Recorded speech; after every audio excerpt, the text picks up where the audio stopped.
नमस्कार। आज का हमारा टॉपिक है मेजर्स ऑफ स्क्यूनेस यानी विषमता के माप। गत वीडियो में मैंने अपकिरण के माप के बारे में बताया था और आज का हमारा टॉपिक रहेगा विषमता के माप। विषमता के माप किसे कहते हैं? विषमता यानी सममितता का अभाव, यानी जहाँ समान वितरण न हो उसे हम विषमता कहते हैं। तो कह रहे हैं समंक श्रेणी की प्रकृति या आकृति का स्वरूप जानने के लिए विषमता के माप का प्रयोग किया जाता है। दो श्रेणियों के माध्य तथा प्रमाप विचलन के मूल्य समान होने पर भी यह आवश्यक नहीं है कि उनकी आकृति या स्वरूप भी समान हो, यानी उसकी बनावट भी समान हो। इसलिए हम कह सकते हैं कि जहाँ भी आवर्ती वितरण में सममितता का अभाव हो उसे हम विषमता कहते हैं। दो श्रेणियों में हमारे समांतर माध्य या प्रमाप विचलन तो समान है, लेकिन उसकी बनावट अलग अलग है, तो हम इसे विषम श्रेणी कहेंगे या उसमें कहेंगे श्रेणी में विषमता है।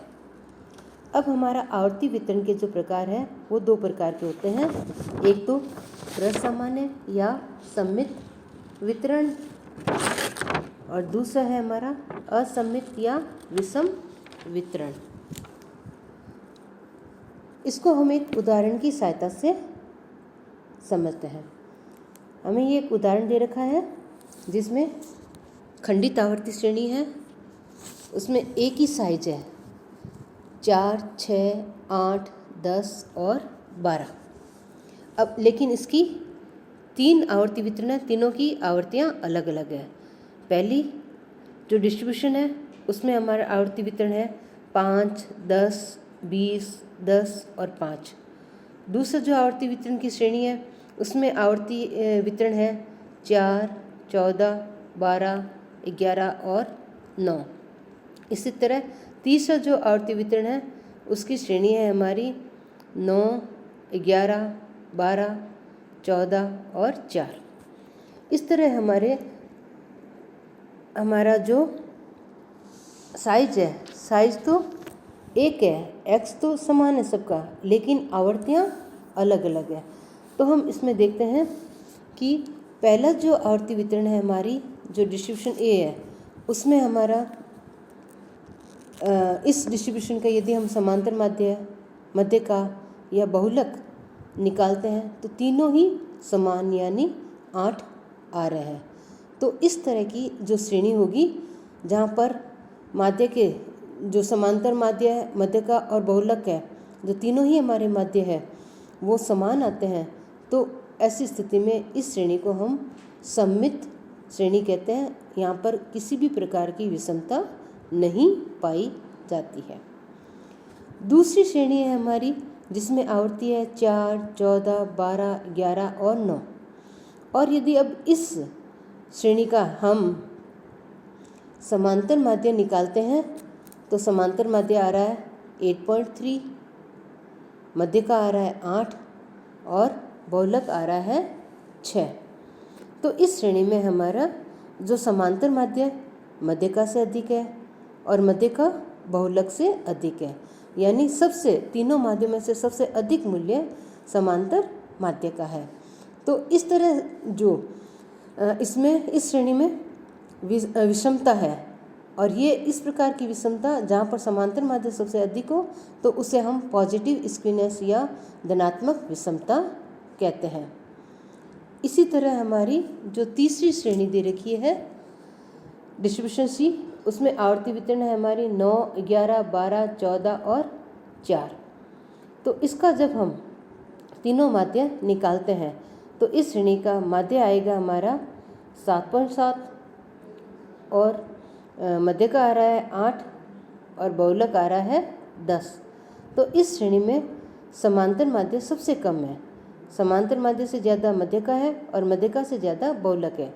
यानी जब बहुलक सबसे ज़्यादा हो और समांतर माध्य सबसे कम, तो इस श्रेणी में विषमता है, और ये ऐसी विषमता नेगेटिव या ऋणात्मक विषमता कहलाई जाएगी। अब हम आगे देखते हैं, जब आवर्ती जो फ्रीक्वेंसी है उसको जब हम ग्राफ पर अंकित करते हैं तो उसे एक बेलनुमा आवर्ती बनती है। तो जब बेलनुमा आवर्ती बनती है जिसके दोनों ओर की जो ढलान है वो बराबर बराबर है, यानी उस आवर्ती को हम फोल्ड करें तो वो रेखा एक दूसरे को ओवरलैप करें, तो ऐसे वितरण को हम प्रसामान्य या सममित वितरण कहते हैं। इस स्थिति में हमारा समांतर माध्य, मध्यिका और बहुलक तीनों ही समान होंगे।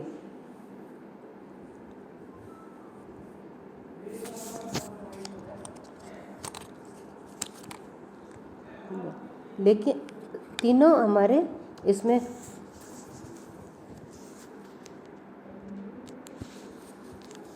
इसको हम सममित वितरण कहेंगे। जब तीनों समान हो तो सममित वितरण कहेंगे, और यह असममित वितरण या विषम वितरण तब कहेंगे जब आवर्तियों को ग्राफ पर अंकित करें तो बेलनुमा आकृति न बनकर एक तरफ झुकाव वाली होती है। यह झुकाव दाहिने ओर भी हो सकता है और बाईं ओर भी हो सकता है। जब झुकाव दाहिनी ओर होता है तो इसे हम धनात्मक विषमता कहते हैं। ऐसी स्थिति में हमारा सबसे ज़्यादा समांतर माध्य का मूल्य होता है, फिर उससे कम मध्य का और उससे कम बहुलक का होता है। और जब झुकाव बाएं हाथ की तरफ होता है तो इसे हम ऋणात्मक विषमता कहते हैं। ऐसी स्थिति में समांतर माध्य सबसे कम, उससे ज़्यादा मध्य का और बहुलक का मान सबसे अधिक होता है। इस तरह हम धनात्मक या ऋणात्मक विषमता को हम देखेंगे।